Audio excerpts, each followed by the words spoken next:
What is up, everybody? Welcome back to the TDR show. We are doing a way too early 2027 rookie mock draft, a couple years early, but this is general for, hey, who is coming, when you're talking about the 27 class. We've talked about it a lot, but I think one thing is, I made a joke on Twitter, which people took, I guess, the wrong way. I said, buy 2027 picks. I know you guys have been buying them. I've been talking about them for 2 years now. Like, we've been doing this. This is why we've been talking about these groups. So we want to get into, like, hey, who are the top guys? Me and Jay are going to do a 2-round mock here. We're going to go really deep in the first round. We're going to be talking about analytical profiles. We're going to be looking at kind of how they did last year. Who are the top players of the class? We're going to be also talking about dynasty values. So one thing we're going to look at is, like, what are those 2027 first going for, right? What is some actionable advice you can get in there? And then we'll go through the second round too. So we got 24 players here to keep your eye on. We'll talk about some players that just fell off the board that we didn't draft, but you want to maybe watch as the next couple of years go. And then we'll also be diving in the values for the 2027 seconds as well. So this is a encompassing episode here of just what is to come from the 27 class and what does that mean for dynasty leagues and where you can kind of have your value. So stick with us here. If you watch on YouTube, hit that like button.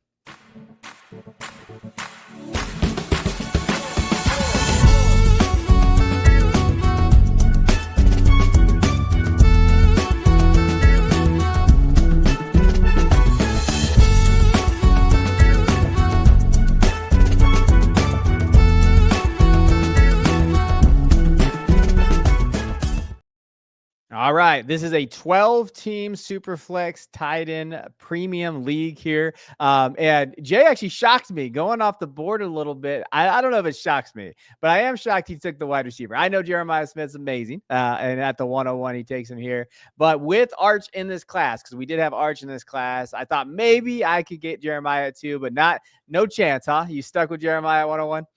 I'm stuck because as much as I like Arch Manning, I think there's still a lot of risk there. Yeah. Jeremiah Smith, I think, is sort of locked and loaded. I think this is one of the safest sort of Devy prospects that I've seen in a very long time. One of the best Devy prospects that I've seen in a very long time, and probably the best player in all of college football. So for me, it's pretty easy. Jeremiah Smith will probably be that 1.01 from start to finish in this class, and I am really excited about that. We've done so many of these. We've ranked each of the positions. We've done Devy mock drafts with everybody in there. We've done lots of things. So we've talked a lot during last season. We were talking about Jeremiah Smith. So we've talked a lot about it. It's hard to go through new things for Jeremiah Smith. But the point that I'd make is, like, he had a historically significant season in year one. He had the fourth highest reception yards per team pass attempt for a year one guy. In the as far back as the data that I collect goes, which is huge. It's just an absolutely phenomenal season. I'm so excited for him as a pro. Just to give you an idea of where we have him in our combined rankings. So at the Devy Royale, we do dynasty rankings, we do Devy rankings, and we have them combined all into one ranking. We have Jeremiah Smith as very high in the dynasty, comparing to NFL wide receivers. We got him in there between Malik Neighbors and Brian Thomas Jr., which is, wide receiver 4, 5. That kind of range is where we're kind of ranking him already just after his freshman year. This is somebody that's very, very special. I can't wait till he gets the NFL. I'm enjoying him playing on Ohio State, but this is a special player. He deserves to go 1.01. I think that continues. The only watch out him that I have is you got a new QB throwing him the ball this year, different weapons. If you have teams lock him down, say you got him doubled, one guy up top, one guy on the underneath, trying to double him, maybe even triple covering him, cheating one of the linebackers over to that side as well. You can see maybe his total numbers don't look as well, but everybody's going to be keen and focusing on up on him this year. And so I'm excited. Just don't get too upset if you're going through and the stats aren't ridiculously crazy, because I think defensives know that this is the best player on Ohio State's team, and they're going to be keying up on him to try and stop him each and every week. And sometimes that might happen, but even in that situation, I think Jeremiah Smith can still win. One other thing I'd mention is I went back. I always look at the highlights, the film on these guys. you know, Jeremiah Smith, for freshman year, when he played in the playoffs, he's got a 6-minute highlight reel of just playoff games as a freshman. 7, 8 minutes of just highlights of freshman tape in the playoffs. That's not including the whole season, which was incredible for him. I think that's really cool. I think that's something we haven't seen in a long time from a wide receiver. Something we're not getting in the 2026 class. There's some really good guys in the 2025 class, but we didn't see anything like this for some time. So Jeremiah Smith 1.01 for me, even with the Arch Manning and this being a super flex format.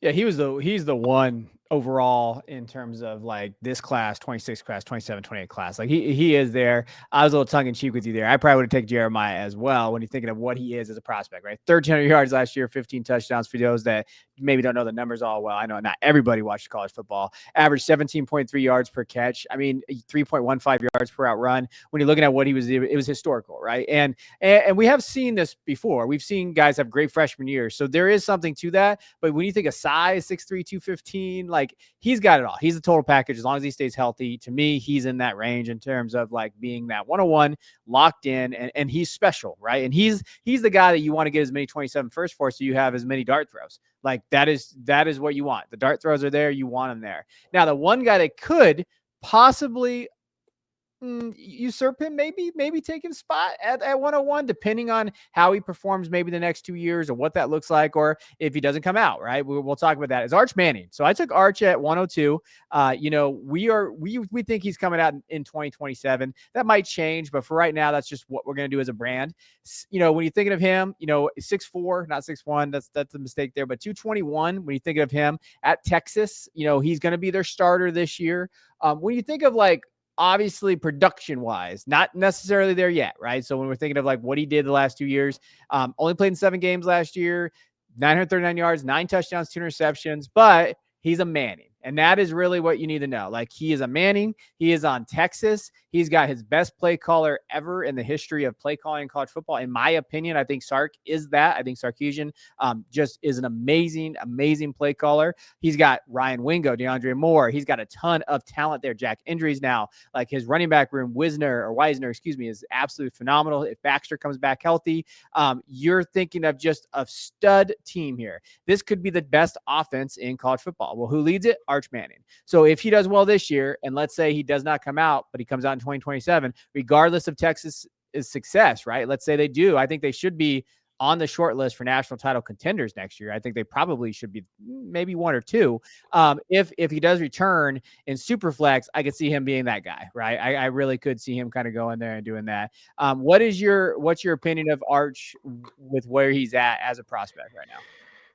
I think he deserves to go here at the second pick. A lot of debate in my head going on between Arch Manning and DJ Lagway. Lagway sort of being the upside, like the upshoot. But Arch Manning, I think we're really trying to judge this on last year's having basically 2.5 kind of games of really being in the mix and being the starter. And what I'd say is during those 2.5 games, he looked really, really good. And if you're just looking straight at the stats, you might say, oh, well, that wasn't as great throwing 2 interceptions at Louisiana Monroe. But his adjusted yards per attempt, QBR, EPA per play really, really looked good for a year 2 quarterback on those 2.5 games. So I think that we have everything in the mix here for him to be one of those QBs that really performs well and in a great situation. I think the pass catchers there, Sark being there. I think this is a situation where it could vault him up to being, not just like ranked really highly in Devy community, but when you're thinking about how you want to place him versus the NFL QBs and how you'd want to rank them, he could vault himself up pretty high if he has a good season this year. The other thing I want to mention. When he was playing with Ryan Wingo, it looked good. So I'm excited for that. We'll get to Ryan Wingo, but that connection looks pretty good as well. So I think Arch Manning is, an exciting prospect. I think he goes here at 1.02 in most drafts. Somebody might take an upside guy or might take another wide receiver, but really, I think it's these 2 guys are probably kind of like my tier 1 Yeah. in this draft. And not to say that the next two guys aren't kind of really up there and really high, but I think this would be my cutoff. Jeremiah Smith and Arch Manning at tier 1. They're the prizes, right? I think that's a very true statement. Both these guys are coming out in that class. They're the guys there. At 103. So let's get into this. So I do think that 103 is still a question. Like, I don't think it's locked in. You took Ryan Williams out of Alabama, 6', 180, 175. When you think of last year, 87 targets, 48 catches, over 800 yards, 8 touchdowns, had a great start to the year, was amazing for Alabama. And then kind of dropped off a little bit, whether that was because of his quarterback, Milroe, whether that was because of the offense, whatever was going on. He finished the season with a 72-point offensive grade from PFF, 71.7 receiving grade, 7 drops. But many still have him here, right? So what is your take? Why'd you take Ryan Williams? How do you feel about him? I'm really excited about this prospect. I think the 175 pounds scares me, and we're going to talk a lot about 2027 wide receivers in this class, and a lot of them are going to be the big guys, the 6'3", 6'4", 200 something plus pounds, and that's not what Ryan Williams is. But he is special when he has the ball in his hands. He's a big play threat at any time he touches the balls. And when you're just watching it, it feels like he has eyes in the back of his head. He's always making people miss. He's stopping, starting, and he's got this great vision to him, along with having and being really athletic and having great physical tools too. The one comment I want to make for him is that he's a reclassification guy into the 2024 class from the 2025 class, so he's very, very young. And anybody that watches college football and watches Alabama, they heard that a million times. But when you think about it, and if he goes Durley declares after his third year, he's going to be a very, very young prospect, which shouts out really well in my model, in my process, for sort of evaluating things. Also, in terms of the data, reception yards per team, pass attempt, weighted dominator, EPA per play in year 1, all meeting those experience adjusted year 1 adjusted thresholds. So I've really liked this prospect. I think it's good. We're going to talk about DJ Lagway and why I took him here, but I think DJ Lagway has that upside case, but with these quarterbacks, there's still so much risk. We haven't seen it. We don't know yet for sure. And I'm going to I think I like the upside of Ryan Williams. I think I saw something really special in year 1. He's a little lighter than I would like, but I do think that he is that next guy up here. And I wouldn't fault you for taking DJ Lagway here, but I think Ryan Williams, DJ Lagway, those are the next guys. Yeah, I do think there's a receiver that we're going to talk about. We're going to talk about him in a minute. But I think with Ryan, he's one of the youngest prospects of this class, right? And I think that's something to note too. He reclassified his last year, so he's coming in the NFL very young. He's going to improve this year. I think that what's Ty Simpson being there, I think that's going to help him a lot. I think if he gets the starting job or Keelan Russell, he's going to play with him at some point, probably next year, maybe this year a little bit. That offense is tailor-made for him. Like he definitely has it. I think the biggest question I have about Ryan is what will the NFL look at him being kind of a smaller guy? Like, will they like some of these other guys and maybe the draft capital, while we have him at 2, maybe he goes wide receiver 4 in the class, right? And then I think that's the question mark when you look at him as a prospect right now. But from just a playing standpoint, he's phenomenal. And he's young and he's going to learn and he's in a great system. So like those are the things that you like to see there. I took DJ Lagway from Florida. When you think of quarterback, 6'3", 241 pounds, big boy. Last year, when you saw what he did, 1,900 yards, 12 touchdowns, was very, very good. I think that when you're looking at him just overall, had upside. I think people sometimes look at him as a rusher, but he doesn't really do that as much. He's a thrower. Like he's basically just, I think he was getting some Cam Newton comps, but he's not really that. Like that's not what they ask him to do. Up and down in terms of PFF grades, 67.0 offensive grade, 72.9 passing grade, just at a 3% turnover worthy play percentage. That's a true freshman though, playing in the SEC. He looked great though at times. Like there was times where he really stepped up there. Where you think of situation, think of where he's at in terms of like him as a prospect. Billy Napier's there and whatever. I mean, he's okay. I think play calling wise, he's no Sark. But they do have some amazing weapons. Eugene Wilson's there, but 2 guys that I'm super excited about, Vernell Brown and Dallas Wilson. Dallas Wilson gives me Des Bryant vibes, and that scares me sometimes because those prospects sometimes we miss, like Jurion Dickey and some of those guys there. But they have weapons around kind of Florida. He does have a shoulder thing this year. So that's the one thing that I would note about DJ Lagway is that he has kind of this shoulder stuff going on, and we don't know how serious it is. Now, if it's serious and he misses time, he's going to move down the board, right? Because QBs are just volatile, and that's just how it goes. But from just a fantasy perspective and just what you're asking them to do, he's up there. I mean, he could be the QB1 of this class. Let's say Arch goes in 2026. So he definitely needs to improve in some areas. I think throwing the football, I think accuracy stuff, but he did show flashes last year where you got in the field. And that's what me and Jay like. You get on the field. Like if we see you as freshman as a quarterback, we like that a little bit more. We're not going to knock you as much on that. And that's why you go a little higher in this, unlike like Julian Sayin, who is a huge question mark, right? Where do we put Julian Sayin from Ohio State? So big fan of Lagway. I'll take him here, 104 in Superflex. Take the upside. Yeah.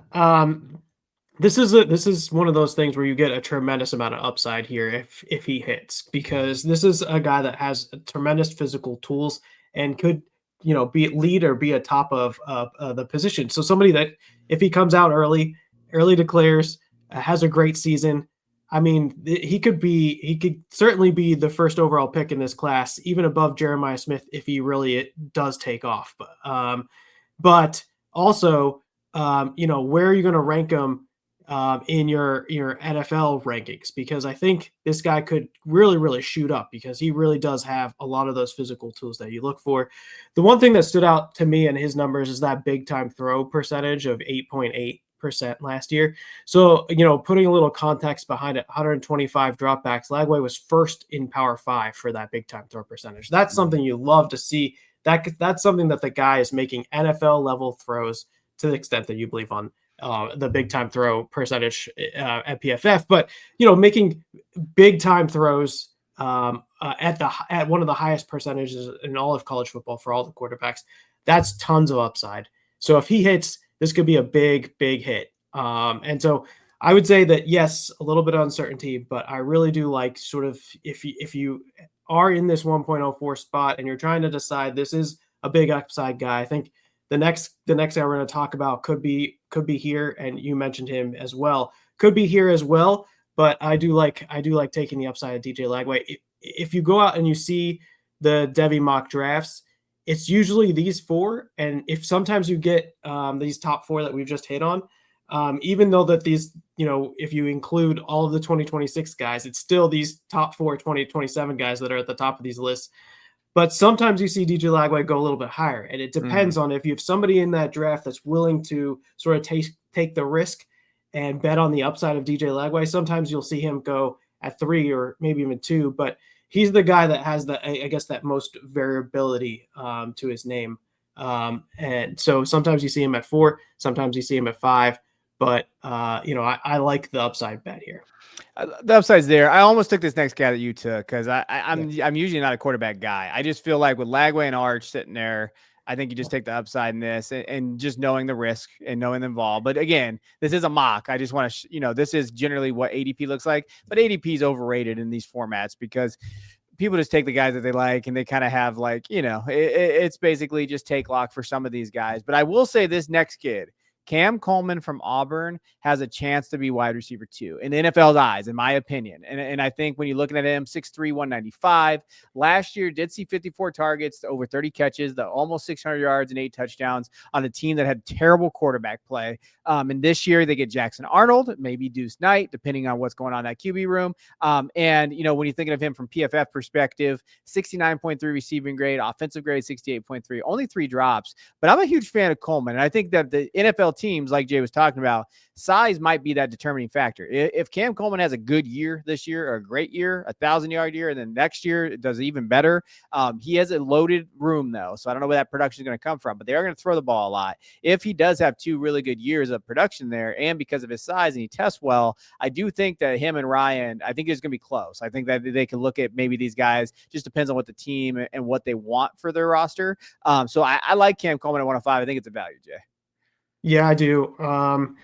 I just have a hard time figuring out who you're gonna pick ahead of him right now. But yeah, if the scenario plays out where Cam Coleman looks like and produced a lot better than Ryan Williams, I would find it hard not to take Cam Coleman over Ryan Williams, especially if the data backed me up, because this is a special player as well. Along with those 3 guys, he was meeting the age-adjusted thresholds for those data metrics that I was talking about in year 1. So particularly his EPA per play was very, very high in year 1. So Watching him play, he makes just some incredible catches. It seemed like Peyton Thorne was just throwing it up to him, and he was coming down with him.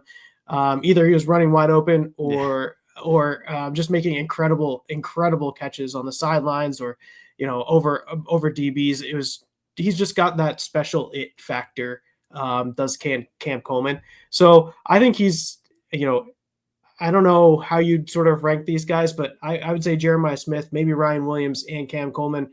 To me, starting, I'd probably put it in that order, but I can see Mhm. if you want to put them in kind of next tier together, that kind of makes sense. But look, we're focusing a lot on the wide receivers in this class, but it's because these 2027 wide receivers are really, really special, and we're going to talk about 5, 6, 7 guys here in the first round, which you don't generally see in a lot of drafts, and we're taking them early because we think these guys, this group of wide receivers, is going to be like a different type of group, and so this is a good year for selecting those wide receivers, and I think Cam Coleman, like we said, we talked about sort of his upside. He's really, really special, and at 1.05 really does kind of feel like a value, especially if some of these quarterbacks don't pan out like we think they can.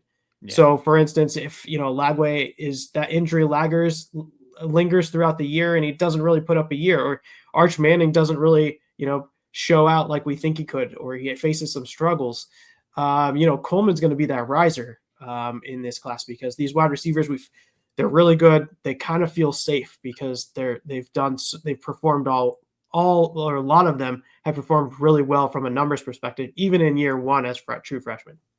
Yeah. Here's the thing with this. I really think there's a tier here. This is where my tier goes, like at 105. Like, and I think Jeremiah and Archer's in their own little kind of area there. But really, the value of this class right now is early first. Like, and I really think it's 105 or above, because I think these guys can be difference makers. Like, if Lagway if everybody hit their ceiling, these 5 ceilings is incredible. Not to say these other guys are not good, but these 5 guys to me right now is that ceiling base where I'm like, yeah, I want in on those. If I can get as many dart throws of those guys, I'd be excited about. And there's inevitably going to be some guys that pop off, but I do think that of the guys that are left, these ones have the least amount of questions. I mean, obviously quarterbacks are going to be volatile, but the wide receivers, these 3 guys, to me, it's going to be hard for me to see these 3 guys not be in the top 3 of the class. Now, things happen, but these 3 guys are definitely special in that range. Like Jay was talking about, we have 4 more wide receivers in a row here, so let's get to them. I got TJ Moore. I took TJ Moore from Clemson. So, I went TJ Moore, 6'3", 200. When you're thinking of him as a receiver, 45 catches this last year, 650 yards, the 5 touchdowns looked really good. Now there's context needed for TJ Moore, because when you're thinking of TJ and what happened to him last year, he was not an early enrollee, so he came late to school, and he lost his house to the floods that happened out there in the middle of the season. So like there was a lot of things off the field that were happening to him, but in that game against Texas, boy, he looked good. And I think that's the one thing you look at down the stretch. His receiving grade was 68.4. He did have some drops there. Clemson does have one of the best wide receiver rooms in the country. We'll talk about Brian Wesco right after this. But I'll take TJ Moore. I think that, again, size, right? Like 6'3", 200, NFL kind of, prototypical guy, X on the outside, could have a huge year. I think he's going to, and like you're probably going to mention, he meets a lot of adjusted thresholds that you like. And so that stands out to me as well. So give me TJ Moore here for upside. I do know he's maybe going a little lower than this in some mocks out there, or some rankings, but I love him. And I think that he's special. Yeah, I do too. He did meet those age-adjusted thresholds: reception yards per team pass step, weighted dominator, EPA per play, in the first year. The one thing I'd mention is this is like you said, one of the best wide receiver rooms in the country, with a veteran quarterback that I think can probably, light it up this year. And it kind of feels like all the kind of marbles are going in the right direction for Clemson this year, in being something that feels like might be a little tough to stop. So I like what the prospects of how all of these Clemson wide receivers look this year, and particularly Cade Klubnik, which we talked about in our 2026 video. But this is a really cool wide receiver room. The TJ Moore put up good stats for the first year wide receiver. Love to see that get to expand, but really with defenses going up against this team, I don't know who they're going to focus in on They just have 3, 4, 5 really good wide receivers and a quarterback that can probably move the ball around. This is going to be a tough offense to stop. Do all of these wide receivers eat? I don't know. I feel like TJ Moore, Brian Wesco probably get their share. And so that's kind of how I feel about that. But a really good season. And if we want to move on to Wesco, Wesco had sort of a very, very similar season. 74 targets, 41 receptions, 707 yards, 5 reception TDs, 59 yards per game. So like very, very data wise, very, very on especially the accounting numbers, very, very similar to TJ Moore. So I look at these two players kind of similarly from that perspective. The one thing I'd say is they're different size profiles. So Wesco's a bit smaller than TJ Moore. And so you just have to kind of weight that. The other thing I'd mention is Wesco did not hit on the EPA per play like TJ Moore did for that season, but still really, really great numbers. If you're comparing the two, Wesco had a 2.21 yards per route run versus TJ Moore's 1.9. Wesco had a yak per reception of 6, and TJ Moore had it of around 5, a little bit less than 5. So there's all these, if you're looking at trying to piecemeal all those things, you can see Wesco, if you love TJ Moore, Wesco in that same offense had a very similar type of season. So you kind of got to love Brian Wesco a little bit. Maybe you aren't as into the size piece of it. But I do think that Wesco had a really, really good season last year to pair with TJ Moore as well. I think so. The difference between the both, Moore is that more possession guy, outside guy, can really go over the middle, do a lot of fun things in terms of 50-50 balls, in contact, those things. Wesco's explosive, man. Like you saw the SMU game, he was absolutely explosive out there in the slot, kind of being that big play guy. And you saw that 17.2 yards per reception. Like that's what he averaged last year. That's something like when you think of him. And that could be just a target getter, right? Just, hey, he's going to go get those targets. And he's going to earn them. It'll be interesting to see the distribution of targets this year for Clemson and how that plays out, because I do think if Wesco earns more targets than Moore again, I got to reconsider maybe where these guys are at. Like they're close. They're very close in my rankings, and I'm updating them again. But I think if he continues to, out target Moore at a certain point, you got to be like, well, okay, there's a reason why he's out targeting him. He's better, right? Like I think that's part of it. But then you always got to think in the back of your mind, all right, what's the NFL going to project this guy like? So that's also where I'm at too, is where, some people would be like, well, why is Moore ahead of him? Well, from an NFL projection, I think he's ahead of him. Like that's kind of how I look at both those guys. Yeah, completely agree. I rarely see Brian Wesco ranked above TJ Moore. It's usually the flip. It's usually TJ Moore and Wesco. Sometimes even TJ Moore kind of gets slumped up there with Cam Coleman, and Wesco, sometimes you'll find him a little bit further down in Devy picks and stuff like that. People take other players before Wesco, but my point is like the numbers, from a numbers perspective, he had a very similar season to TJ Moore. So I kind of want to group these two players and kind of move them around in my rankings, because I think that similar systems, but the size difference you can and the way the play style, you might be able to make differentiations about what the NFL might like more. But I like, from a data perspective, I like both of these players. Yeah, no, me too. 100%. And you make a good point. I think, when you're thinking of like where Wesco's going as opposed, it just depends on what draft you're in, who likes him more. Because Wesco was driving up numbers last year a little bit. We were talking about him being a sleeper last year. And Moore was one of those things. But I do think people underestimate Moore not early enrolling and not being there. That definitely hurt him. All right, I'm going to take a guy that I like. And Ryan Wingo out of Texas. He gets a little hate out there among the haters. But, when you're thinking of him, 6'2", 214-ish, last year had 55 targets, 472 yards, 2 touchdowns on 29 catches, 16.3 yards per reception. One thing that all these wide receivers have in common is just big play guys for the most part. Like they are ADOT, over 14 yards per reception. Those are the things that you really like to see there. He had one big run this year against Michigan. He had 5 attempts, 100 yards, but did have a connection with Arch. Now kind of fell off down the stretch. So there was times down the stretch for whatever reason, with Golden being there, when you think of Helm being there, when you think Isaiah Bond, they kind of went away from Wingo a little bit. I think it was more it just happened. I think he fell out of the rotation a little bit. They just didn't get it to him. Quinn Ewers struggled with him. Arch didn't. So that, again, like we talked about earlier, him and Arch, that connection there. And I do have a comp for him now. And it's something that I was watching film just because I like to watch film. And I was watching him the other day and I was like, you know what? He really reminds me of Garrett Wilson. There's a lot of Garrett Wilson in his play style, with his route running, his ability to go over the middle, like his catching, everything kind of just reminds me of Garrett Wilson a little bit. He may be, I don't know if he's as athletic. I don't know. He's kind of in there. I know he has that rushing upside there, but it really reminds me of Garrett, maybe a bigger Garrett Wilson. And that makes me excited here. I think at 108, you just kind of take your flavor, right? I do think with TJ and West go off the board, you can go a lot of different ways. But I like Wingo, and I think he could have a huge year this year. If he's a little banged up, I know he didn't finish camp, so hopefully he gets healthy over the summer. But if him and Arch have that 1-2 punch together, I mean, it could be a special year. Yeah, Wingo's the one that is a little bit more of a projection for me because the data didn't back it up in year one. Not like it did for all the guys that we've selected so far. So if the data doesn't quite match that up, now I'm not saying it's terrible because there are some really good games in here. Particularly that UTSA game where he went 3 receptions, 127 yards and a touchdown. That was a big game for him, but.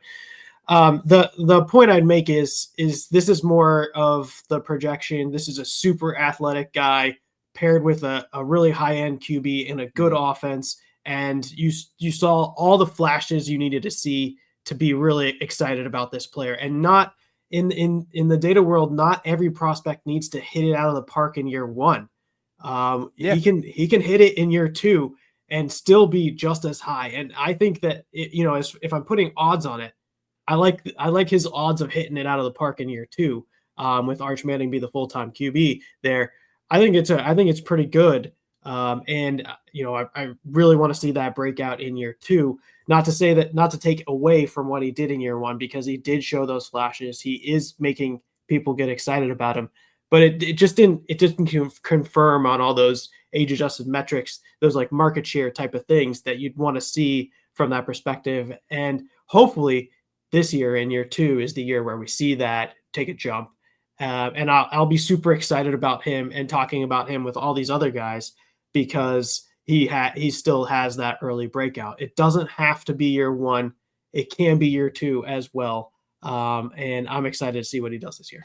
Yeah, no, I'm glad we're on the same page there. Again, it's all a lot of these guys later are projection. Like, hey, we saw this. This is what we expect. That's what we do. Like, and we're gonna miss. Like, there's always gonna be misses. No one's perfect in this format at all. But I do look at him. He hits a lot of the stuff that I like on tape. He hits a lot of the stuff you liked on tape pre Texas. And I love like the idea of like, hey, maybe a Garrett Wilson, clone ish, like with what they're trying to do there. Another guy to maybe projection here. I don't know. You talk to me. 109. You took Nick Marsh, Michigan State wide receiver. When we're thinking of him as a prospect and what he is, 6'3", 201, big kid, 649 yards last year, 3 touchdowns, 41 catches, almost 16 yards per reception here. What do you like about him? I think people are sleeping on Nick Marsh. I think he had a really, really good first year. Met all those experience adjusted thresholds for reception yards per team, pass attempt, weighted dominator, EPA per play. In fact, the EPA per play was really, really high in year one. But I would say he's got the physical frame. He's got the big playability. 59 yards per game.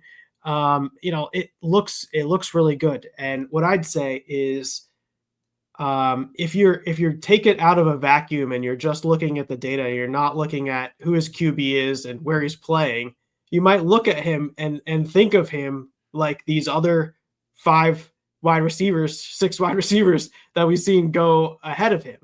And I think we have this sort of bias. Maybe Michigan State is not that higher level competition, higher level seed, but he's playing in the Big Ten and he's putting up really good numbers. Mm-hmm. I like his profile. I think it makes a lot of sense. I think he could be a big riser, but we need it all to come together still. So he's going to be one of those guys, because he's playing at Michigan State, where he has to prove it and keep proving it over and over again.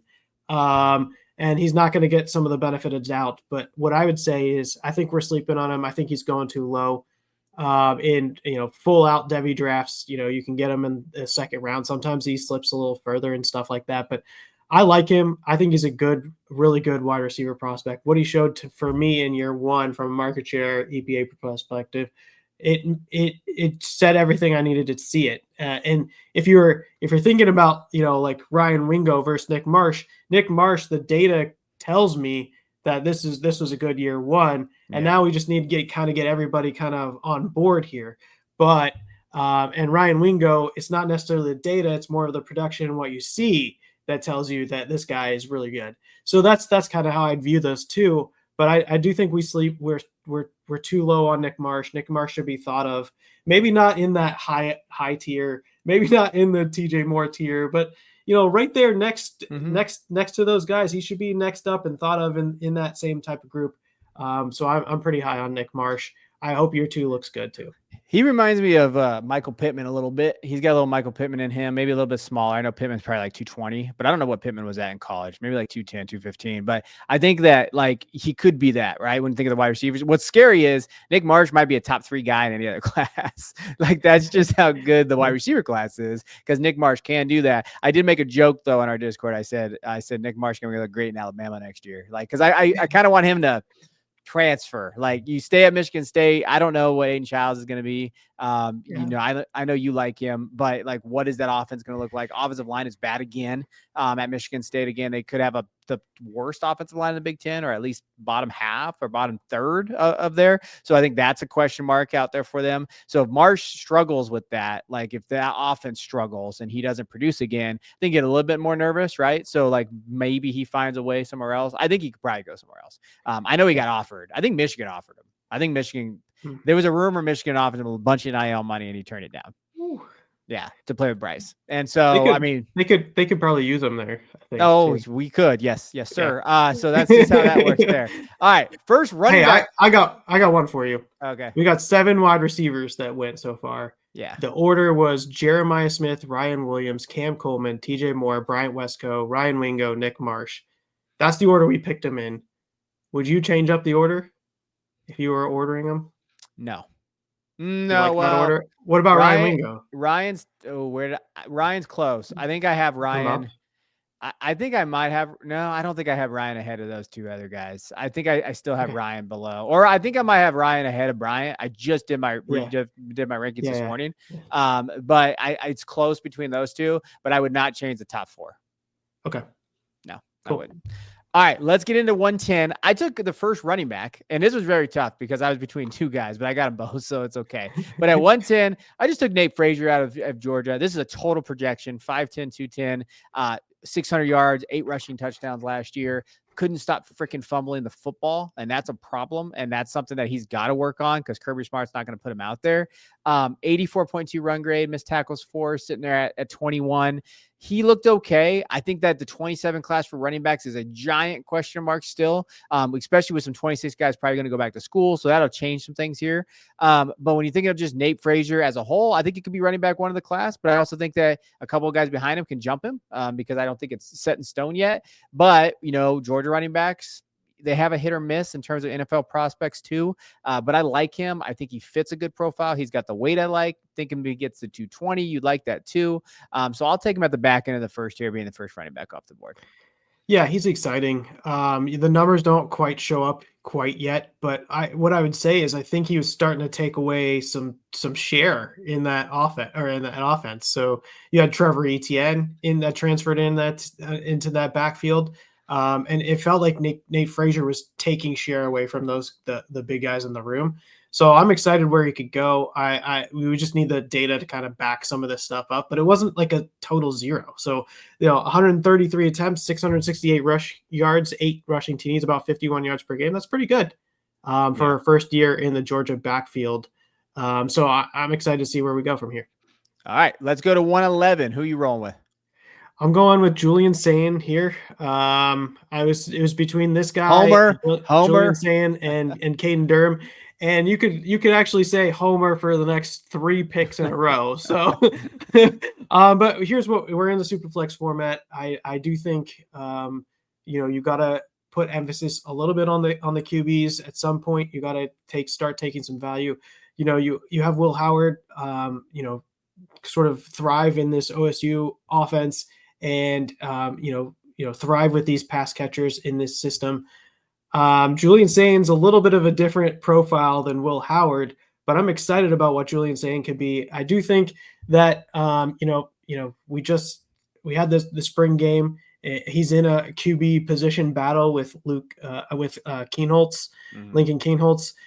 It did feel like after the spring game, it felt like Julian was sort of that one edge or one notch above Keenholz after that spring game, but they're going to hold off on making the QB1 announcements, the starting QB announcements until the much closer to when the season starts. And so, you have that little bit of uncertainty, but we're still talking about a very successful position in an offense that has produced some decent QBs that have gone on and done well in the NFL. And he's kind of the next guy up in that group. And so the knock that I would say, the piece that I'm most worried about from him is his height. He's listed at 6'1", 203 pounds, but his height does it gets brought up with all the beat writers, with all the coaches. It might be a concern. I know they're working on, like making his delivery a little bit higher, working on how he releases that ball and where it goes. But, that's kind of he's just sort of a smaller guy. So when you think about, the, the, the pedigree or the previous quarterbacks that have come at that particular height and weight, probably less than 6'1", probably somewhere in 6 foot. And then, that 200 pounds, how many of those guys have been successful? That's where you have that concern. But here's what I'd say. I know he wants to put on pounds. I know he's really wants to be the leader of this team, and he's working really hard at it. He's incredibly accurate. He's a very, very quick processor and a very quick decision maker. And I would say that, he has just this setup that is really unlike much else in college football. With the embarrassment of riches that you have from a pass catcher perspective, and Jeremiah Smith, Cardinal Tate, Brandon Inniss, Mylan Graham, Quincy Porter, maybe Max Clare. They got a Purdue transfer at tight end. So, in an offense that has done really well, we'll see how the offensive line shapes up. But I think this could be one of those big risers from a Devy perspective, from a 2027 class perspective, if it all kind of hits.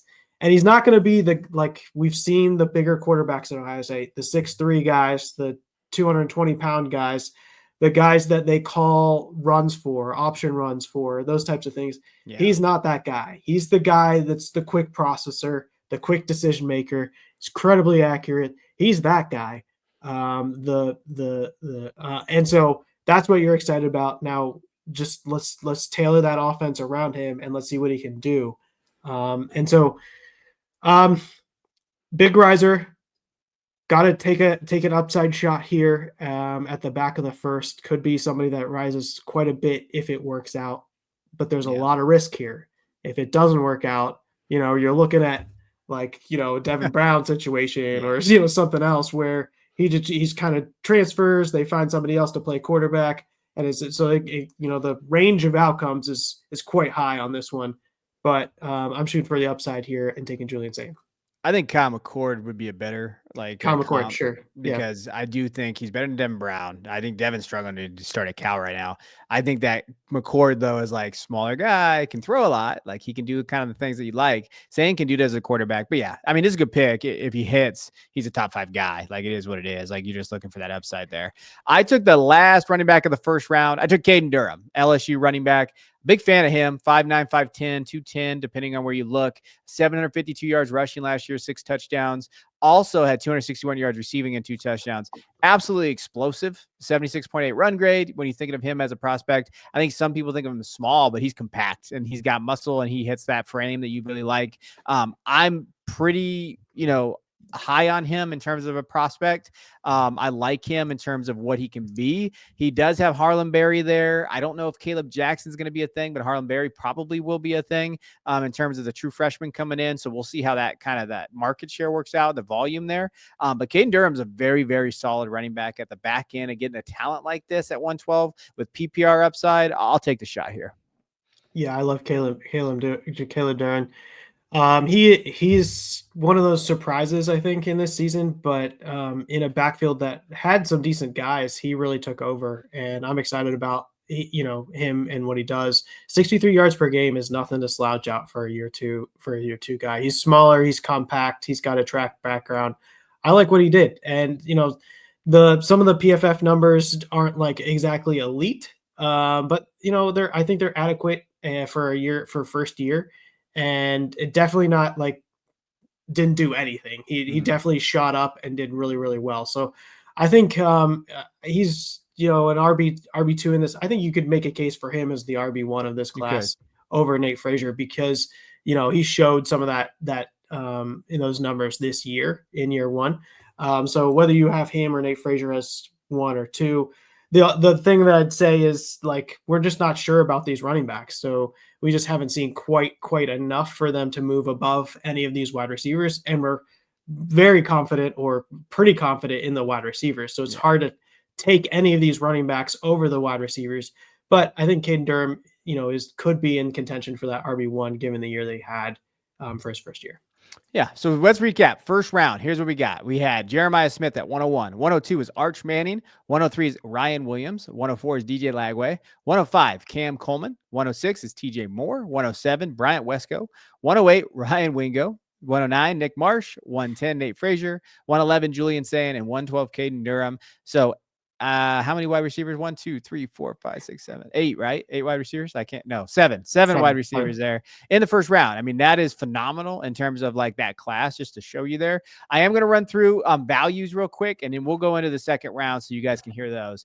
Here's what some early 2027 first are going for right now. Travis Hunter, Bucky Irving, Garrett Wilson, Brock Purdy, and JJ McCarthy. So generally speaking, right now in your dynasty leagues, this is where those first are going. I would say from a value perspective, yeah, they're shooting up, but it's still 2 years out, right? Like, so there is still like a depreciating value here of the 27. I know people are talking about it, but in leagues where many people are just looking to win now, which a lot of dynasty managers do, there's a lot of win now teams out there, you can still get discounts for 27 first, in my opinion. There's still areas out there.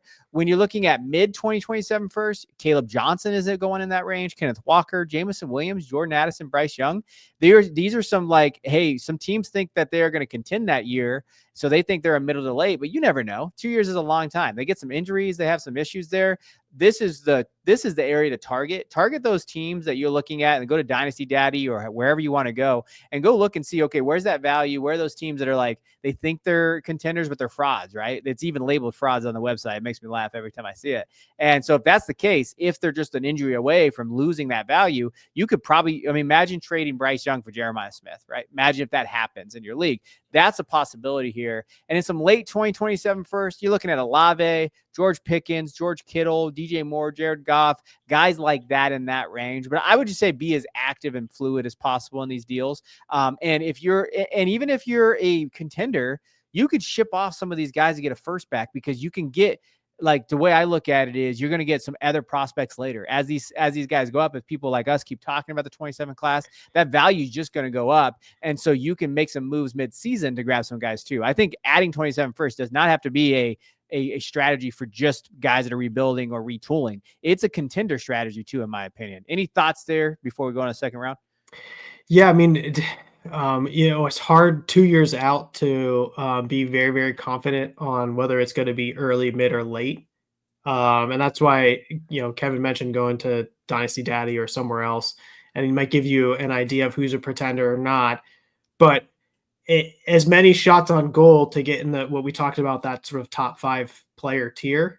So, guys that are fringe or mid that turn into early, that is huge. That's an incredible increase in value from that perspective. So I like trading into the 27 first class. And I think, like you mentioned, the market isn't always as quick as we perceive as, you'd say. Some people go away for the summer and then they come back to their teams, as we get closer to doing the rookie draft or closer to the season.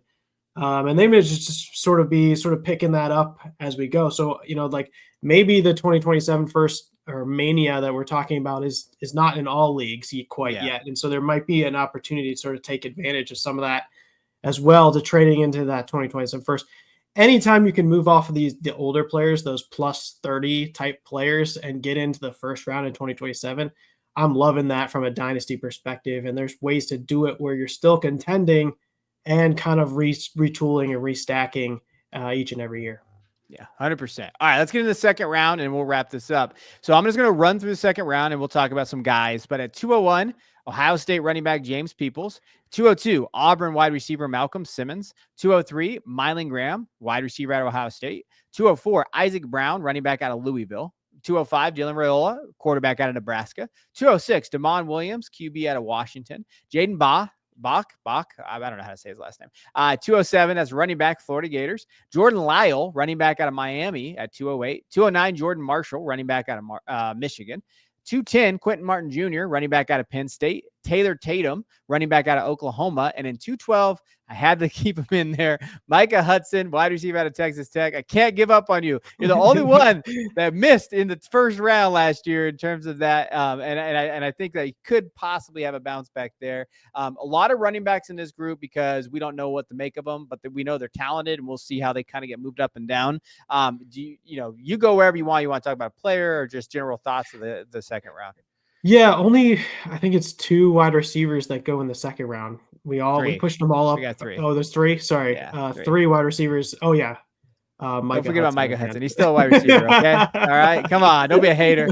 But I guess the strength of those wide receivers, that we're certain about or higher probability, those guys all got pushed up. Yeah. But there's some interesting guys. Malcolm Simmons had a surprising year for me, but that Auburn room is looking really, really strong. You got Cam Coleman, Malcolm Simmons, Perry Thompson, and Eric Singleton Jr. transferring in there. That could be a really, really loaded room, and I'm excited to see how that goes. The Ohio State guys, those are 2 guys that I took shots on here with Peoples and Mylan Graham. So James Peoples, he's sort of that next man up behind Travion Henderson and Quinshon Junkins, who are both now off into the NFL. They did bring in C.J. Donaldson, I believe from West Virginia, who's a big sturdy back. And they have some really high-end freshman running backs, particularly Bo Jackson. But I do think that James Peoples is that next guy up at Ohio State. And so, anytime you have that sort of transition, especially in those rooms at Ohio State, Alabama, Texas, where they're kind of crowded, at Georgia, where they're kind of crowded, and then you finally get to see that next guy come in and take over the majority of the work share. That's sort of where you're having with James Peoples. I liked him as a high school recruit coming into Ohio State, and I'm excited to see how that sort of shapes up. I think he's the number one guy you want to start with in OSU's backfield, and then maybe you go to Bo Jackson after him.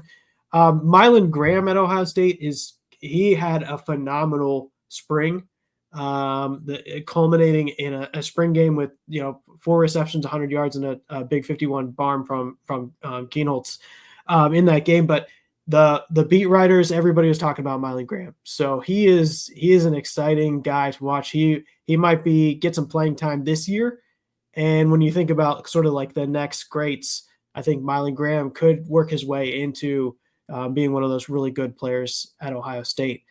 I'll let you hit on some guys here now too. No, I think Mylan's a good call. I think when you're looking at it, you go towards Ohio State wide receivers, right? I think there's value in that, especially if you had a good spring and people are talking about him, right? When you think of what could be. The one guy, I'll talk about Isaac Brown we talk about him a lot. We've been talking about it in the Discord a little bit. The biggest problem with Isaac Brown is he's small. And so and I think, when you're thinking of Isaac Brown at Louisville, had a great year, popped off out of everyone, probably came up out of every ranking everywhere. 5'9", 190. He had 1,100 yards and 11 touchdowns. The thing is, he just looks small too, the frame. And so, if somebody asked me about him in the Discord today, and I said, well, the ceiling is probably what? I mean, I think the ceiling would be a chain. Okay, he's Devon a chain. He can kind of do that. That would be his prospect ceiling. That's what he becomes. But I do think Kenneth Gainwell brings a bell too. Like Kenneth Gainwell was legit at Memphis from a receiving standpoint and from a rushing standpoint too. So I think Isaac's it's a scary bet in terms of where he's at with his size. So like that's just one to note. Damon Williams, I took him. I know he's small, but he's fun as hell, and I just wanted to get him on this list because I do think we'll see what he can become this year. I think he can be a great college quarterback, and we'll see if he can have a Kyler Murray type rise in terms of like an NFL prospect there. And then the sleeper of this whole group is Quentin Martin Jr. out of Penn State. Like Quentin Martin Jr. could be the running back one of the class. He's just behind Katron Allen and Nicholas Singleton, and he just hasn't had opportunity yet. But I do think people forget, like he had a great spring a couple years ago. He was a great high school prospect. Running backs at Penn State just produce. We've seen them do it time and time again. The position is sought after. So I do think Quentin Martin Jr. is the one guy that could definitely pop off of this group here. Yeah, and I guess I mentioned one other name here with Dylan Raiola. That's a guy that you generally see in a lot of people's first round of 2027. Maybe that's because of coming in as a freshman. He was the one guy that started from start to finish, from wire to wire, as a true freshman at Nebraska. But the data didn't really look all that great, even though he got all of that experience. Mm-hmm. So the really what we need to see is a big step up in what I think is the stuff that matters, is just QBR, adjusted yards per attempt, EPA per play, that kind of thing. Really need to step up there, and he kind of gets the nomer of being sort of like that Patrick Mahomes type level player. Just sort of that creator type of guy, and he does play like that. Yeah. But the data and the stuff that matters most in terms of probability of success in the NFL didn't really show or didn't really ring true this year, even though we got a full year start. So, we talked about some of those quarterbacks in Arch Manning, DJ Lagway, Julian Sayin. None of those guys got a full season worth of work. Lagway maybe got more work than the others, but Raiola start to finish playing at quarterback. So he's getting that experience in there. We just need to see him level up. And if he levels up, I do think he has that name recognition where he will kind of rise. But you need to see it in the numbers before you can start kind of baking that type of stuff in. The way I look at it is like you could make an argument where Julian Sayin should be at 205 and Dylan Raiola should be at 111.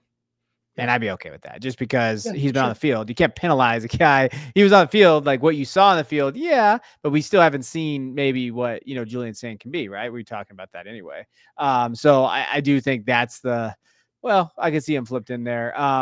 Jordan Lyle's an interesting one too. Before we wrap this up, people talk about him a lot. They really like him. He's small too, though. That just gives me the concern. 6'1", 190. I mean, that he's got to put on some weight there, depending on what you're looking at there in terms of like what he can be.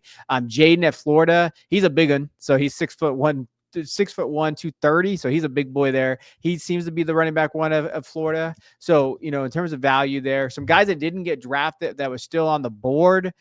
Probably no quarterbacks. I'll throw out CJ Carr possibly from Notre Dame. We'll see what happens this year if he starts. I like CJ Carr a little bit. Jarrett Gibson from Texas looked pretty good at times.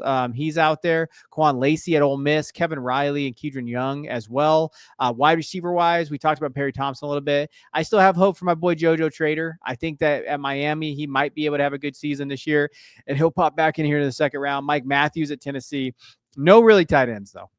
We don't draft tight ends in this stuff here. Any final thoughts on the players before we move on to 2027 second values? I have hope for Perry Thompson. He's somebody I would love to have sneaked in here, but you just didn't see it in the numbers. But we'll see how he looks this season. I really do have hope for him there as well. My one question I have is Michigan backfield, Jordan Marshall, Justice Haynes. Yeah. How are you feeling about that for this season? I don't know. I go back and forth on this. Justice was really bad last year from a film-based perspective and just from like a production standpoint. I think it's 60-40 Justice though still. Like I think they really do like Justice. Jordan, I don't know. Like I like Jordan Marshall. He just gives me, does he have NFL potential? And I don't know about that because we've seen that. Remember, I was very down on Blake Corum. I was very down on Hassan Haskins. I was as from an NFL side. And like, that's where it kind of worries me about Jordan Marshall. Like, does he have that NFL trait skill set? Justice does at times. I've seen it. Like, I've seen it from a film-based stuff. I've not seen it from Marshall. So that's why I lean Justice ahead of Marshall and Devy rankings total. But even then, like, I think they can be a very productive college back. I just get worried about him in Devy. Like, it's just not something that I'm betting on in terms of what his prospect profile could be. Like, when you look at it, who took him? Did I take him or did you? I took him. I Okay, think. good. Because Yeah. I would take Quentin Martin over him just based on Yeah. ceiling and possible There you traits. go. That's where I'm at. Yeah. It was a hard choice. I think that like we're seeing a lot of hopefulness out of Jordan Marshall. He's 210 pounds, and you get excited about what could be that Michigan backfield. And if he surprisingly takes more share away from Justice Haynes than you would expect, you can see a little bit of rising. But I had a hard time deciding between him and like even Quentin Martin Jr. or Taylor Tatum, who produced a little bit more. I just didn't really like this situation in Oklahoma as much as Michigan, but I guess they're both kind of in very similar type of situations. So we'll see how that all plays out. Yeah. All right. The last part of this, just going what are some seconds going for right now? And this is just in general from early to late. I don't really know if there's early or mid or late in terms of this, but Tucker Kraft, Kyle Williams, Trey Benson, DeAndre Swift, Njoku, and Cortland Sutton. So you're looking at some guys, older guys, maybe some guys that just haven't panned out like Trey Benson or, Tucker Kraft, what he can be maybe. Kyle Williams, he just got drafted probably third round or maybe late second, depending on when you drafted in your rookie draft. So you can flip that for a second, depending on what you think of Kyle Williams out there. Cortland Sutton is the interesting one because I think he still holds a lot of value.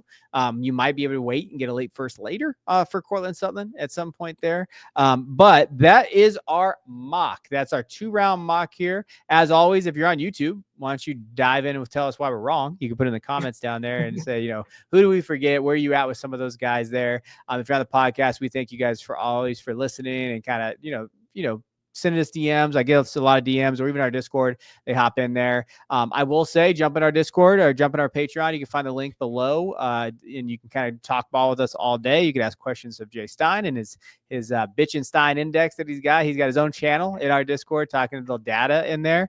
But we always appreciate you guys, tuning in. Next week, we'll be back with another episode.